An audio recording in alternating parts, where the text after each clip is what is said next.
하나님의 말씀 우리가 잘 아는 시편 23편 말씀을 우리가 한번 보도록 하겠습니다. 시편 23편입니다.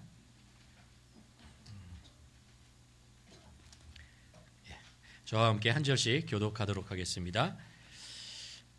여호와는 나의 목자시니 내게 부족함이 없으리로다.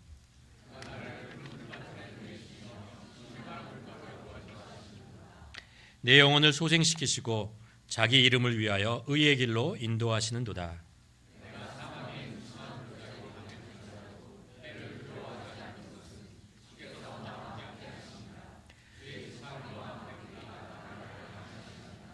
주께서 내 원수의 목전에서 내게 상을 차려주시고 기름을 내 머리에 부으셨으니 내 잔이 넘치나이다.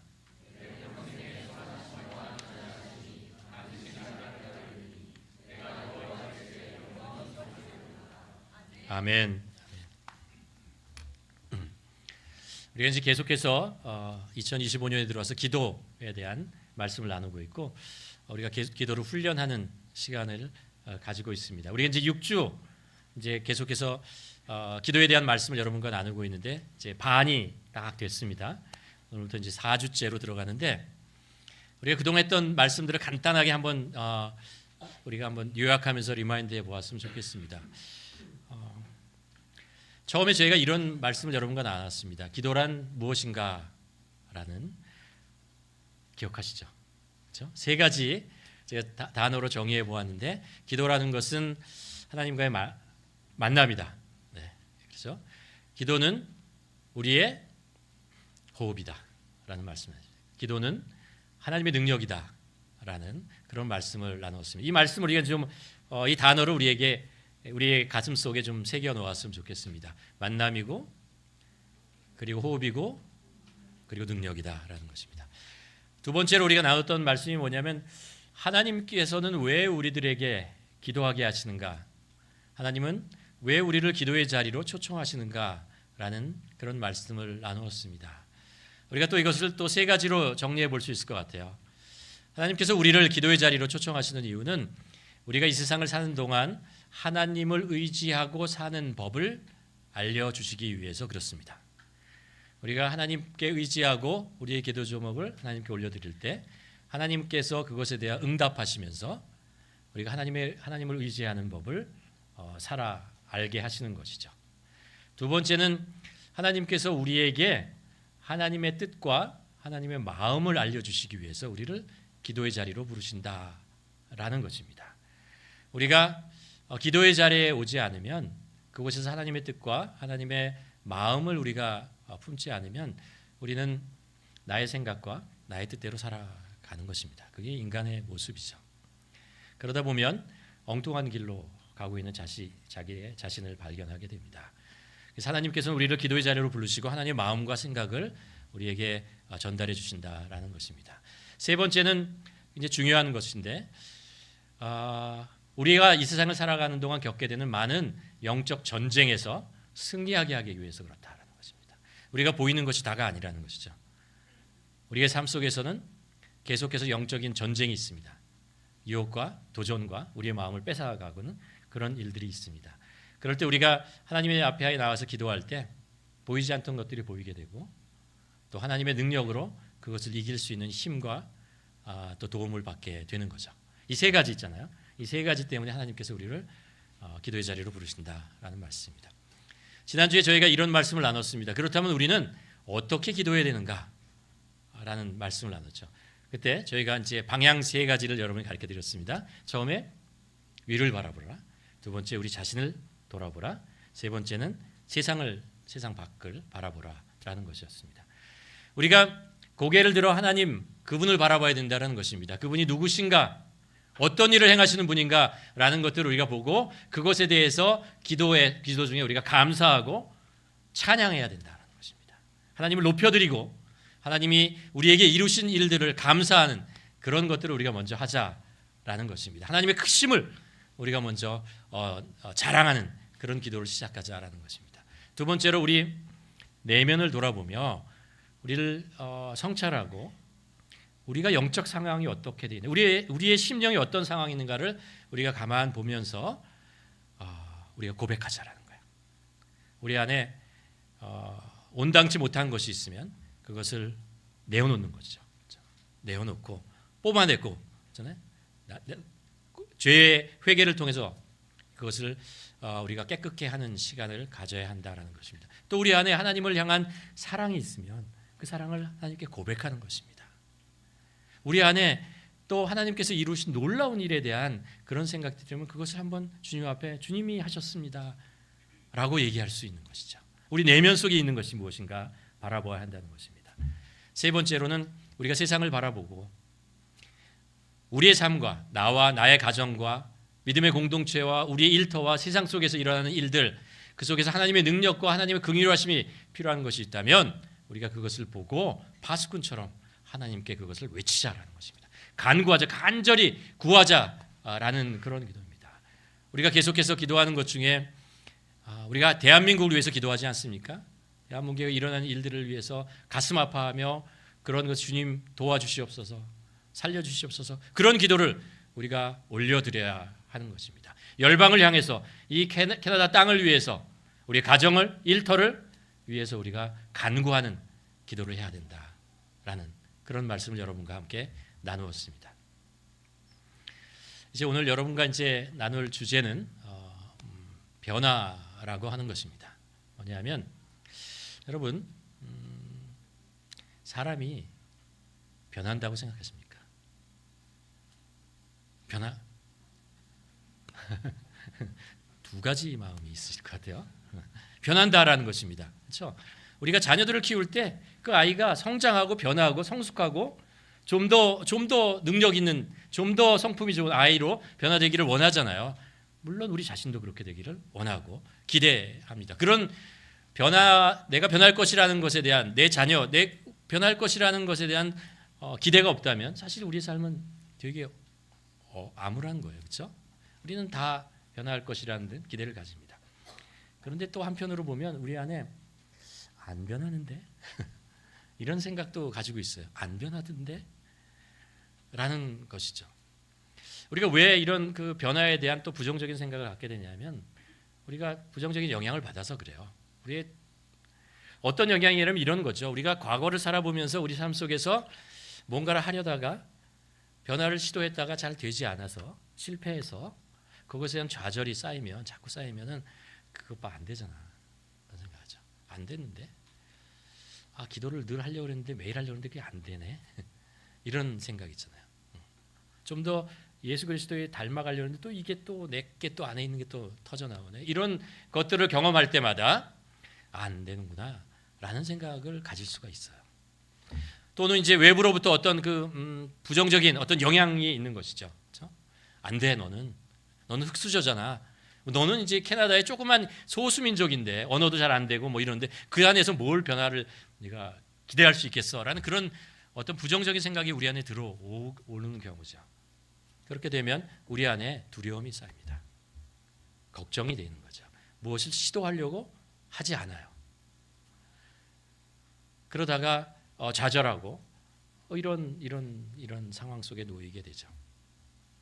여러분, 그러나 우리가 변한다고 생각하든 아니면 변하지 않는다고 생각하든 성경은 우리들에게 뭐라고 말씀하고 있냐면 변한다라는 거예요.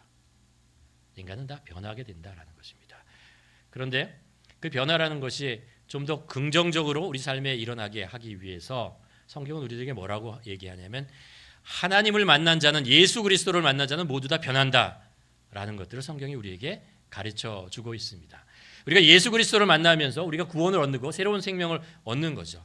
또 우리의 삶의 방향이 바뀌고 가치관이 바뀌고 우리 인생관이 바뀌게 됩니다. 그렇죠? 그리고 우리 안에 성령님의 역사하심을 따라서 우리가 성령의 열매를 맺어가는 그런 삶으로 조금씩 변화합니다. 여러분, 이것을 믿으십니까? 네, 확실히 믿으셔야 됩니다. 우리는 우리 자신을 믿을 때는 약간 의심을 해도 돼요.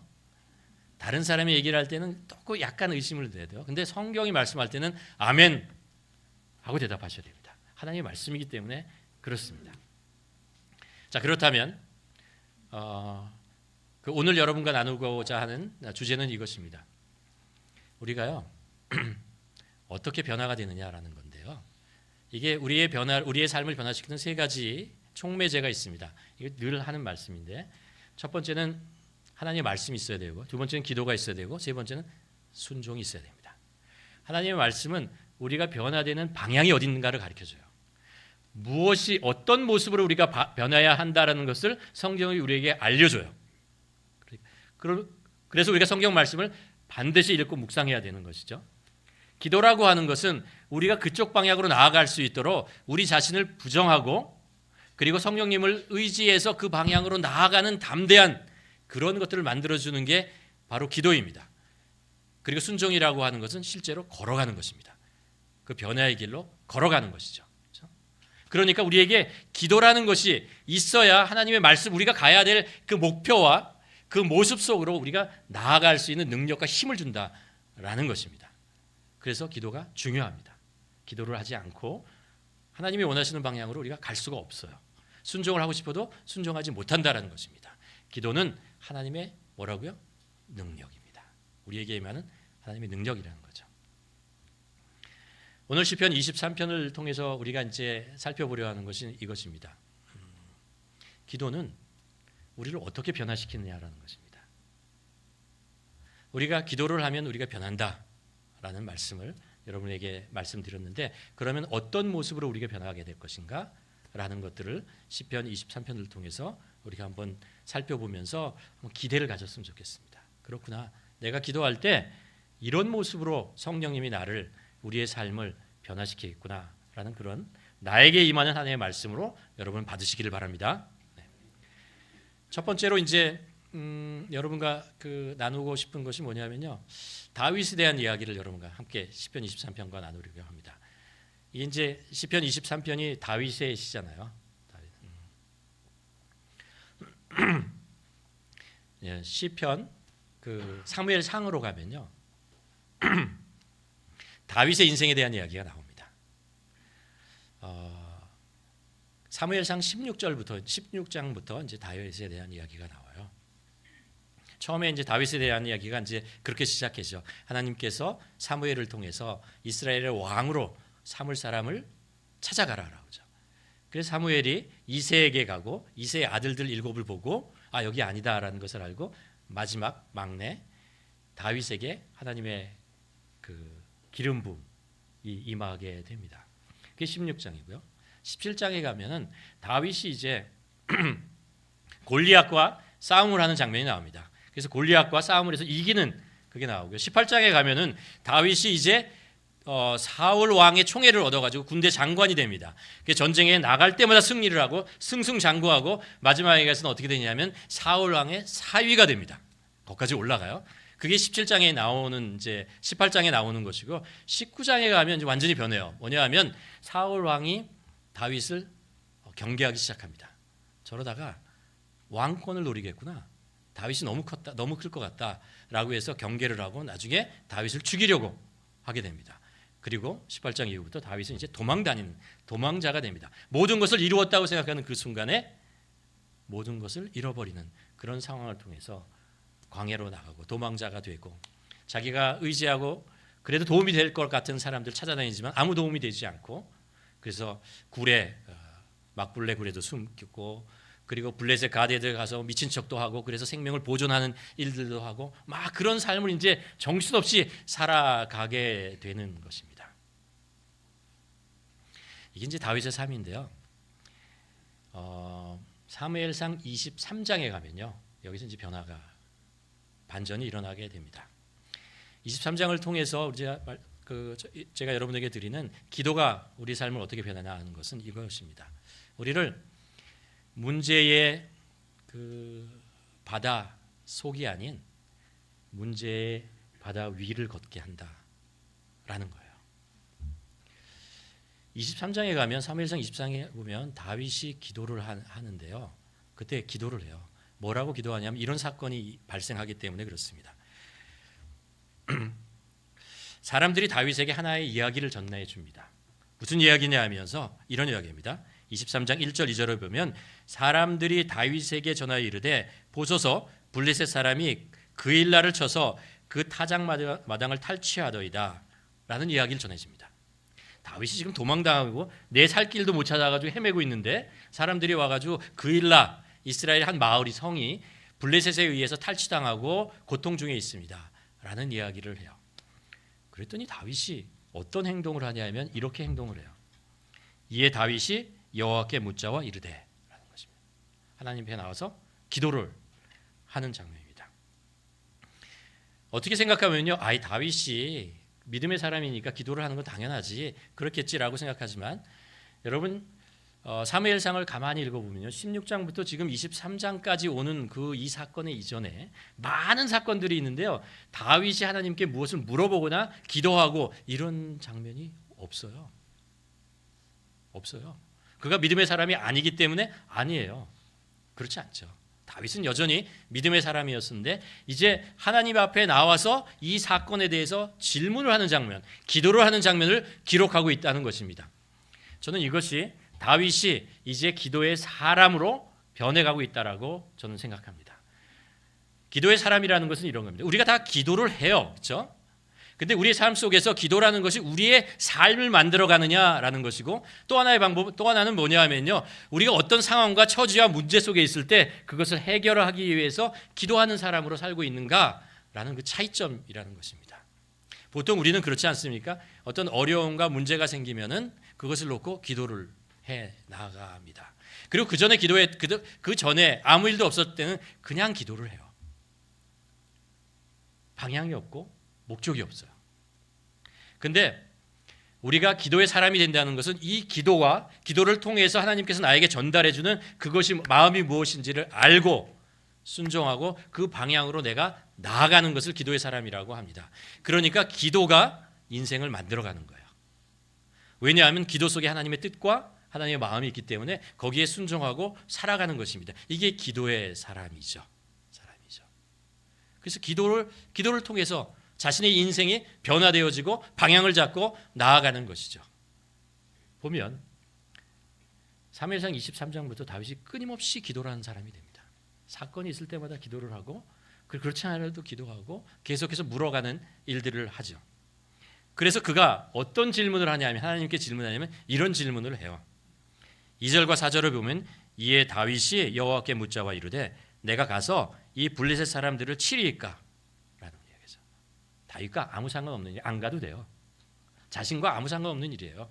이미 자기는 거기로부터 멀리 와 있어요. 그런데 하나님께 물어봐요. 하나님의 뜻입니까? 라는 걸 물어보는 거죠. 그랬더니 하나님께서 뭐라고 하냐면 다윗에게 이르되 가서 블레셋 사람을 치고 그일라를 구원하라 라는 이야기를 하죠. 이야기를 이제 사람들에게 합니다. 자기 주위에 있는 사람들에게 이야기를 합니다. 그랬더니 주위에 있는 사람들이 이런 생각을 하는 거예요. 헐, 그러는 거예요. 뭐냐면 이런 얘기예요. 말씀을 읽어보죠. 다윗의 사람들이 그에게 이르되 보소서 우리가 다 유다에 있기도 두렵거늘 하물며 그일라에 가서 블레셋 사람 군대를 치리이까? 우리가 지금 우리의 처지가 이 모양인데 도망 다니고 있고 제대로 무기도 없는 우리가 상황에서 우리가 어떻게 블레셋 사람과 싸웁니까? 라는 이야기를 하죠. 그런데 다윗이 여기서 어떤 또 행동을 하냐면 다시 하나님께 가요. 그래서 하나님의 뜻을 다시 한번 확인을 합니다.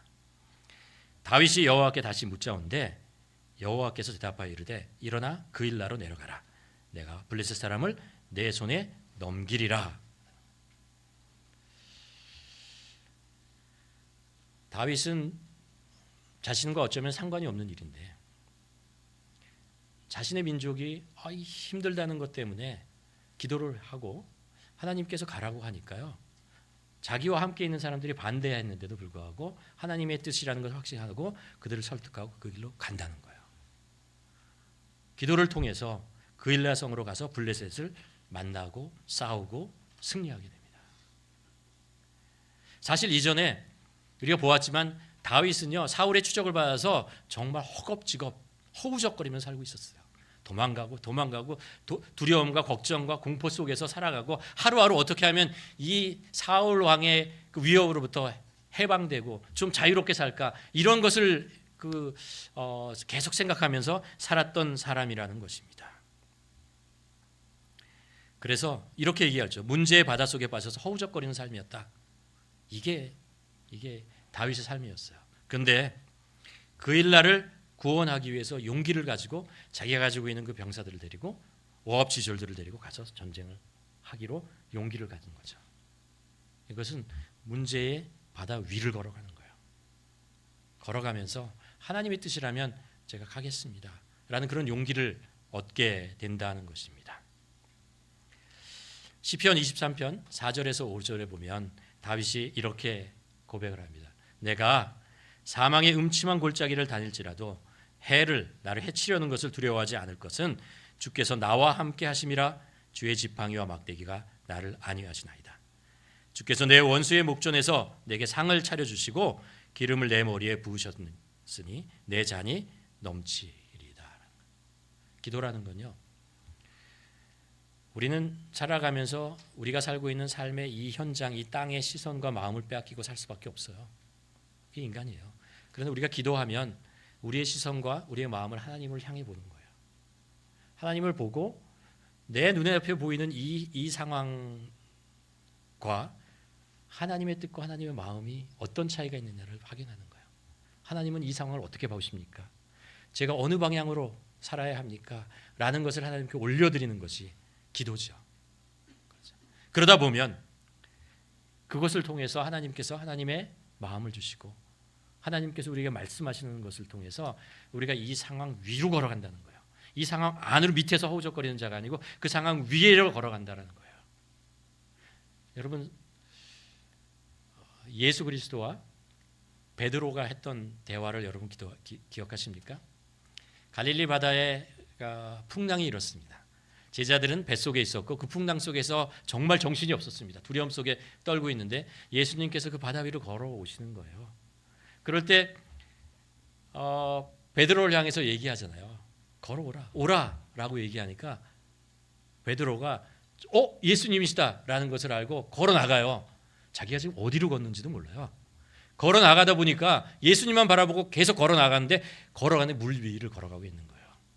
그러다가 그 마음속에 두려움이 찾아옵니다. 왜 두려움이 찾아오냐면 밑을 봤어요. 그랬더니 자기가 물 위를 걷는데 그 물이 어떤 물이냐? 풍랑 속에서 휘몰아치는 그 물 위를 걷는 거예요. 두려움이 찾아옵니다. 그러니까 어떻게 되죠? 빠져버려요. 물속에 빠져버려요. 그래서 그때 가서 허우적거리면서 물속에 사는 거예요. 그때 예수님께서 다가오셔서 그의 손을 잡아서 올려주시죠. 구원해 주십니다. 우리의 삶이 그렇다는 거예요. 우리의 삶이 이 세상을 바라보고 이 풍랑을 바라보면 우리는 빠져요. 그러나 우리의 시선을 하나님을 향하고 주님을 향했을 때 우리는 그 위를 걸어가게 된다는 거예요. 어떻게 해요? 기도해야 돼요. 기도해야 우리의 시선이 하나님을 향할 수 있어요. 우리가 세상을 향해서 눈을 감아야 돼요. 그래야 하나님이 보여요. 우리가 세상을 향해서 계속 눈을 뜨고 있으면요, 그 풍랑밖에 보이지 않아요. 눈을 감으세요. 기도는 눈을 감는 거예요.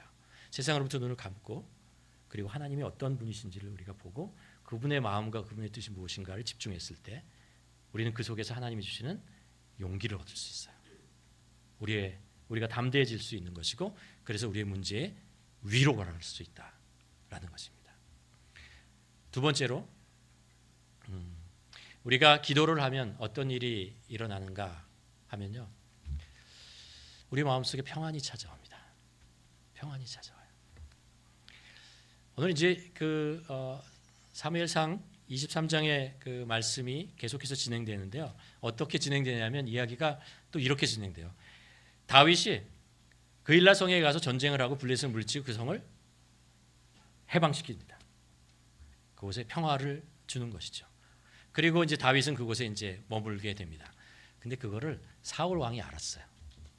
알아가지고 군대를 동원해서 다윗을 잡을 수 있는 기회라고 생각하고 막 온다는 거예요.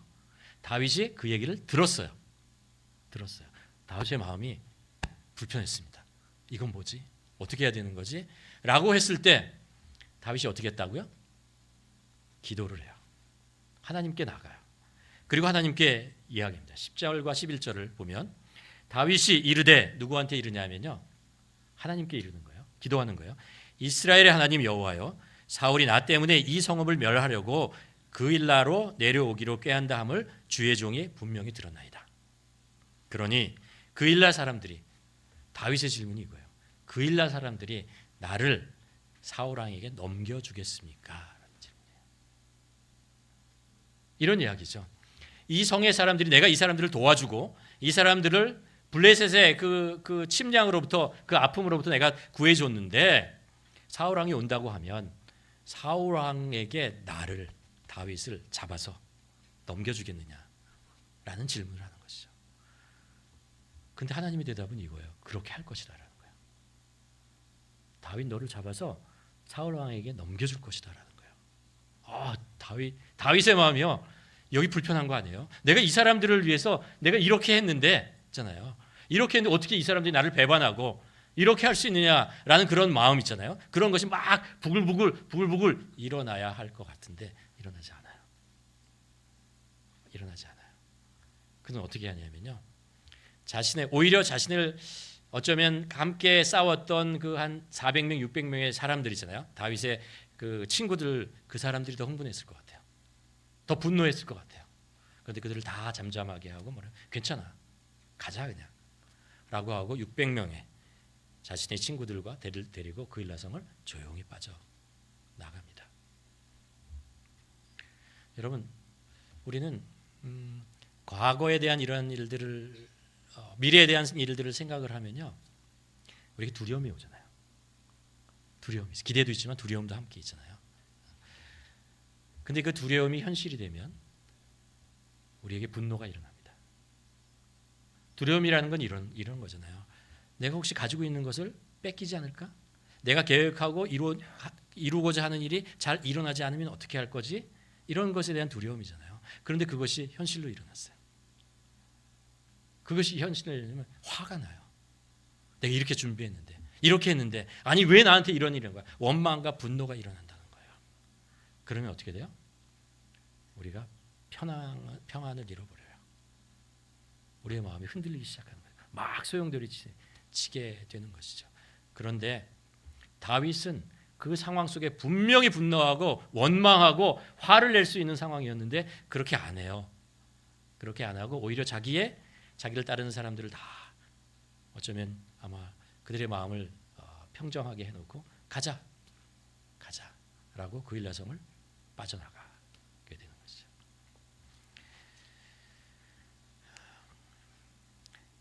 여러분, 오늘 시편 23편 1편에 보면 다윗이 고백하는 게 있어요. 저는 이게 다윗이 어쩌면 인생에 그가 평생을 가지고 있었던 어떤 고백이라고, 신앙 고백이라고 생각해요. 어떤 상황이든 어떤 형편이든 그가 잘 될 때나 못 될 때나 힘들 때나 아니면 평화로울 때는 늘 자기 마음속에 가지고 있었던 신앙 고백이라고 생각해요. 1절 말씀 우리 함께 봉독해 볼까요? 시작. 여호와는 나의 목자시니 내게 부족함이 없으리라. 부족함이 없다는 거야. 괜찮다는 거야. 뭐요? 여호와 하나님이 나의 목자 되시기 때문에 나에게 부족함이 없다라고 고백하고 싶어 하는 것입니다.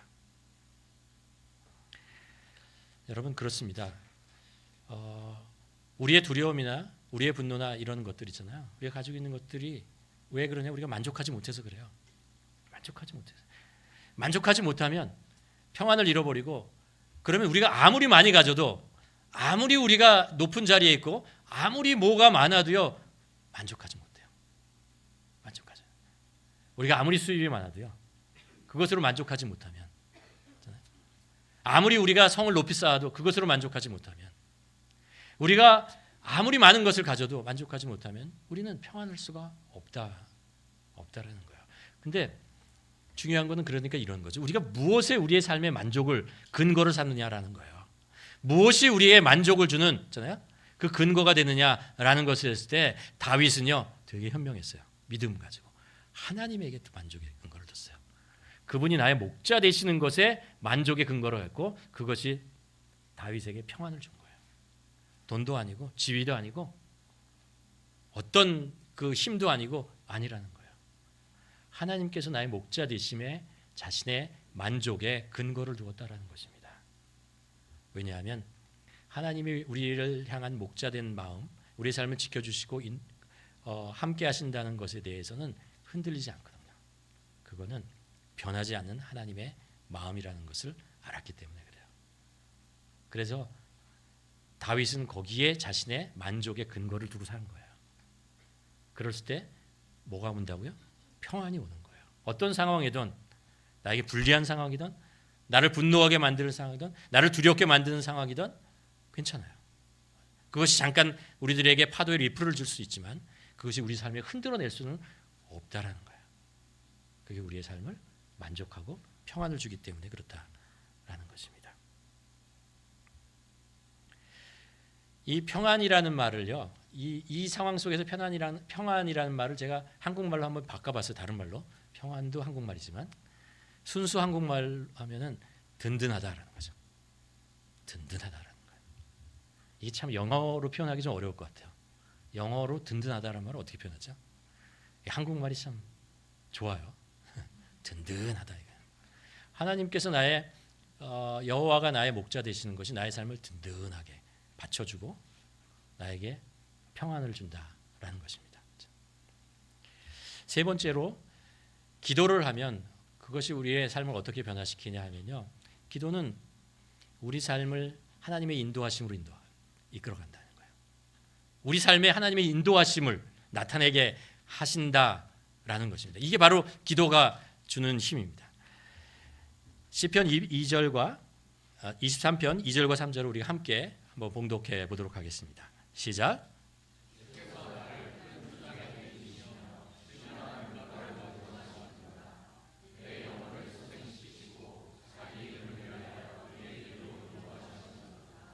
네, 아멘. 여기서 인도하신다라는 이야기를 했죠. 하나님께서 우리가 기도를 하면 하나님께서 다윗의 삶을 인도하는 것을 계속해서 확인할 수 있다라는 거예요. 확인할 수 있다는 거예요.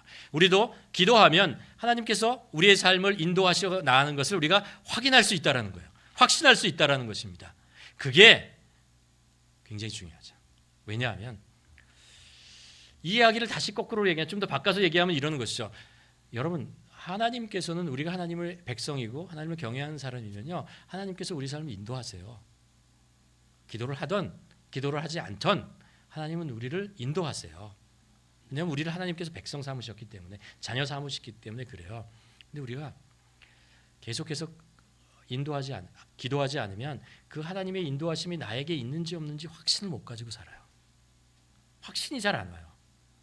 이게 이 상황이 하나님이 나를 인도하시는 길이야? 라는 생각을 하는 거예요. 왜냐하면 내가 가고자 했던 길과 다르기 때문에 그래요. 그래서 이 확신이 안 든다는 거예요. 그게 확신이 안 되면 불안하게 되는 것이죠. 근데 우리가 계속 어떤 상황이라도 계속 기도하고 한 발 한 발 가면은 있잖아요, 이 길이 하나님께서 나를 인도하시는 길이라는 것을 확신을 가져요. 확신을 갖는다는 거예요. 마치 이런 거죠. 우리가 길을 가는데 어둠 속을 가는데 어두우니까 잘 넘어질 수 있잖아요. 근데 가만 보면 제 길로 가고 있어요. 근데 불빛이 없기 때문에 두려워요. 한 발 한 발 내딛는 게 조급하고 불안하고 두려워요. 자기가 올바른 길로 가고 있는데도 두려워요. 근데 기도를 한다는 것은 불빛이 비춰주는 거예요. 내가 가는 길에 자꾸 불빛이 하나씩 반짝 켜지는 거예요. 그러면서 이 길이 맞다는 것을 확신을 해주는 거예요. 이게 하나님께서 나를 인도해 주신 길이라는 것을 우리가 확인하면서 나아가는 거예요. 그러면 내가 지금 올바로 가는 길로 가는 것을 확신할 수 있다는 거예요. 그뿐만 아니라 우리가 잘못된 길로 가는 거면 그것을 보여줘요. 이게 길이 아니다라는 것을 알고 하나님의 불빛이 비치는 것으로 우리를 바꿔갈 수 있어요. 그게 하나님께서 우리를 인도해 가시는 거죠. 그러려면 뭐예요? 기도하라는 거예요. 기도를 하라는 거예요. 기도를 할 때 우리가 그런 것들을 경험할 수 있다는 것입니다. 다윗의 삶은요, 우리가 이스라엘 왕이라고 생각하지만 그렇게 쉬운 삶을 살지는 않았어요. 성경이 이스라엘의 위대한 왕, 40년 동안 이스라엘을 다스리고 이스라엘의 가장 강대한 그 주위에서 위대한 왕이라고 칭송받는 그런 왕이잖아요. 근데 우리가 요즘도 정치에나 이런 어느 단체에 장이 된다는 거 쉽지 않다라는 것을 알잖아요. 다윗의 삶도 왕이 되었을 때도 그렇고 그 전에도 그렇고 쉽지 않은 인생을 살았어요. 하나님께서 인도해 주셨죠. 2주 전인가요? 미국의 그 지미 카터 전 대통령이 돌아가셔서 크게 뭐 국장으로 해서 이제 장례식을 하는 것을 보았습니다.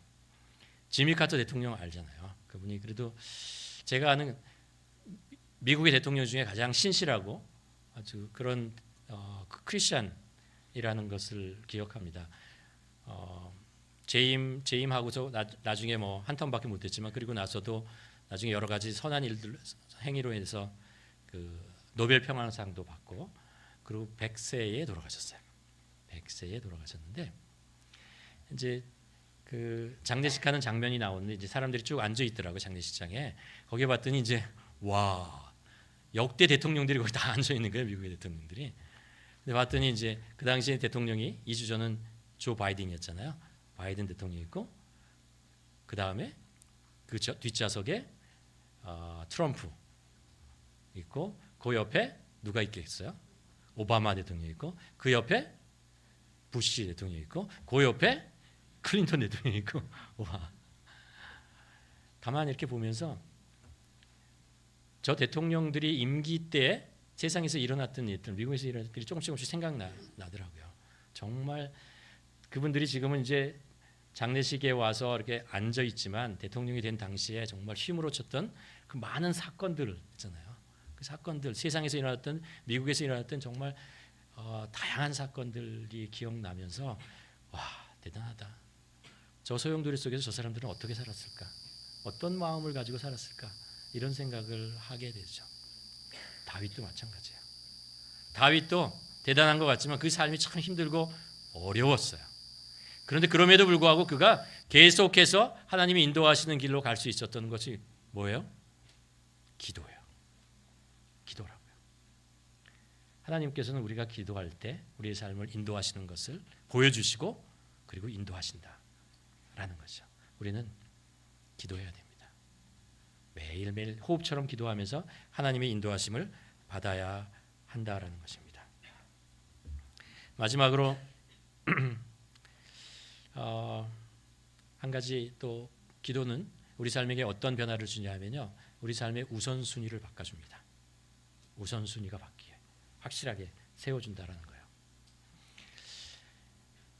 사무엘상 23장의 이야기가 끝나고 그래서 다윗이 600명의 자기 군사들과 함께 그일라 성을 이제 빠져나가죠. 그리고 나서 성경은 이제 두 가지 큰 사건을 기록하고 있어요. 다윗에게 일어났던 사건이 뭐냐면 이런 사건이에요. 사울 왕이 다윗을 추적하고 죽이는 그런 상황 속에 있었는데요. 두 번의 역전의 사건이 발생해요. 다윗이 사울 왕을 죽일 수 있는 그런 절호의 찬스를 만나게 됩니다. 사울 왕이 군대를 이끌고 왔을 때 그가 이제 쉬기 위해서 동굴로 들어갔는데 그 안에 다윗이 숨어서 있잖아요. 그것들 모르고 군장을 풀고 막 있을 때 다윗이 그를 죽일 수 있었어요. 혼자 있었거든요. 그런데 죽이지 않아요. 두 번이나. 왜 안 죽이죠? 하나님께서 사울 왕을 기름 부어서 왕을 세웠다라는 거예요. 사울 왕 때문이 아니라 사울 왕에게 기름 부은 하나님 때문에 사울 왕을 자기의 손으로 죽이지 않는 거예요.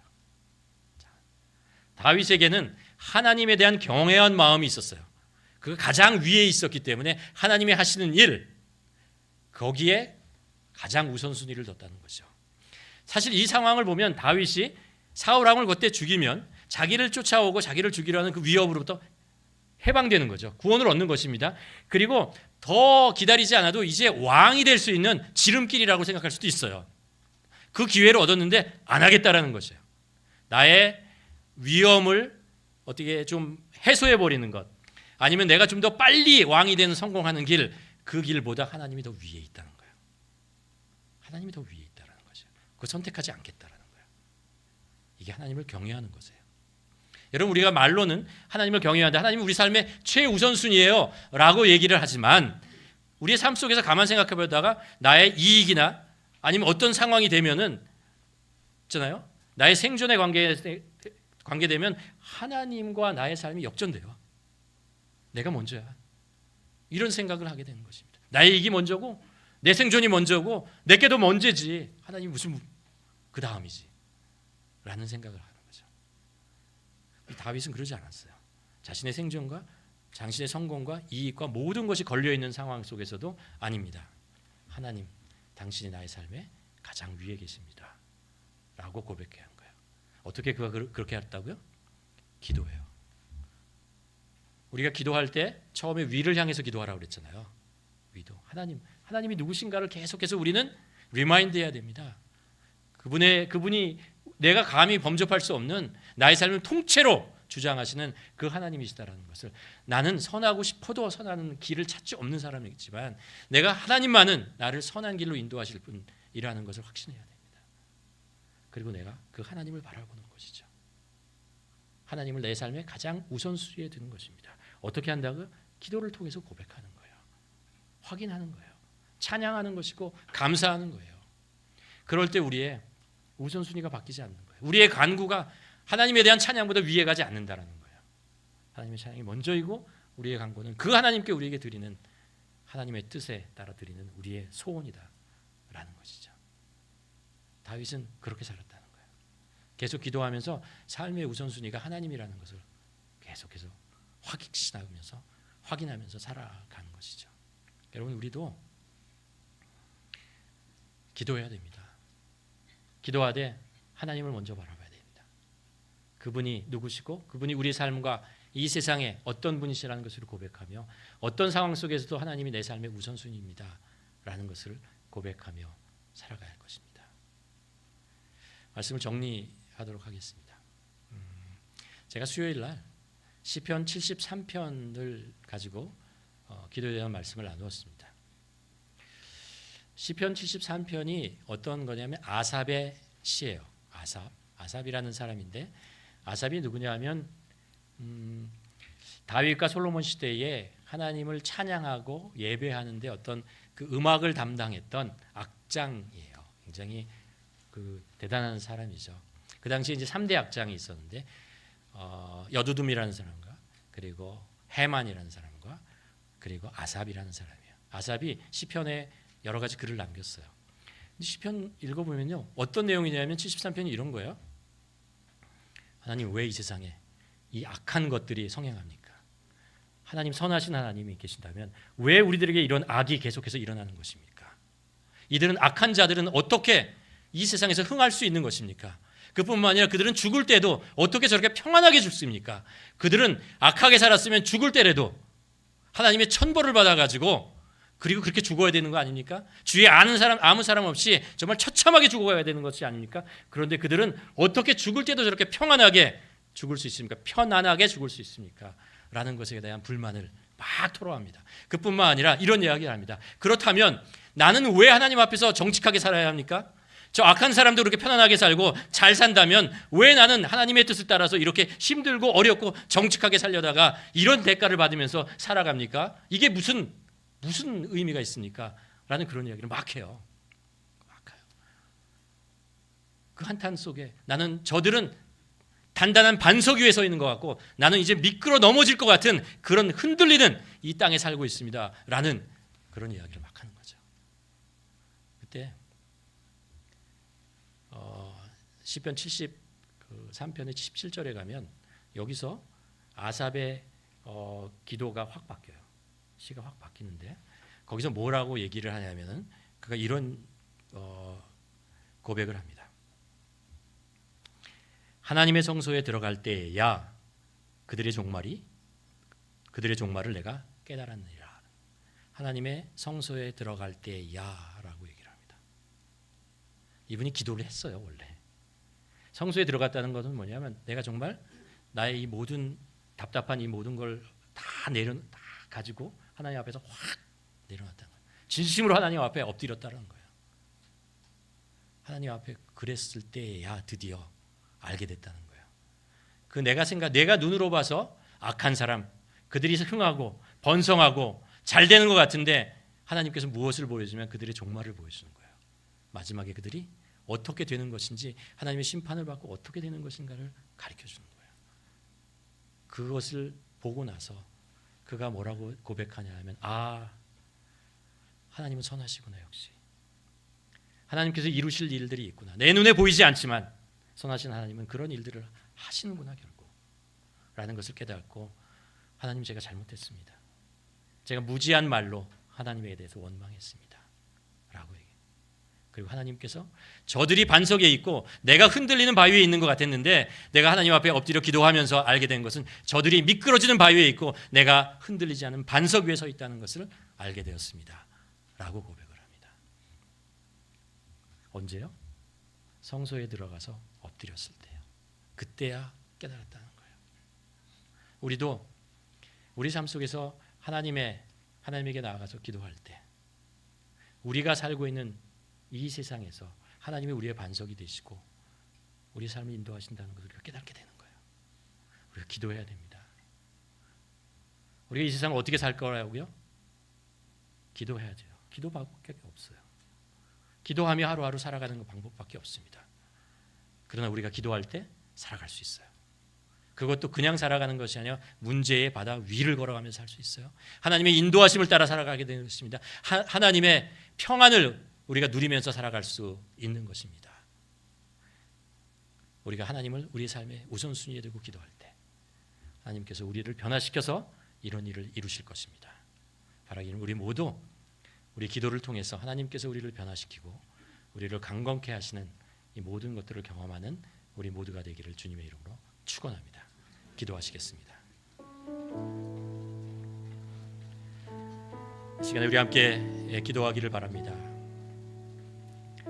아삽이 하나님의 성소에 들어가서 기도할 때에야 그가 진정으로 하나님의 뜻, 하나님이 이루실 일들을 보게 된 것처럼 주님, 우리가 기도할 때에 정말 진심으로 하나님의 앞에 나가서 엎드려서 기도할 때 하나님께서 우리 삶의 주인 되시고 우리의 목자 되시고 우리 삶의 평안을 주시고 우리 삶을 인도하시는 분이라는 것을 우리가 삶 속에서 경험하며 살아가기로 아버지, 그런 것들을 경험하며 살아가는 저희들 되게 하여 주시옵소서. 그래서 우리가 매일매일 하나님의 성소에 나가서 엎드려 기도하며 그 기도 속에 임하시는 하나님의 능력과 인도하심을 경험하며 살아가는 저희들 되게 하여 주시옵소서. 우리 함께 기도하며 나아가기를 원합니다.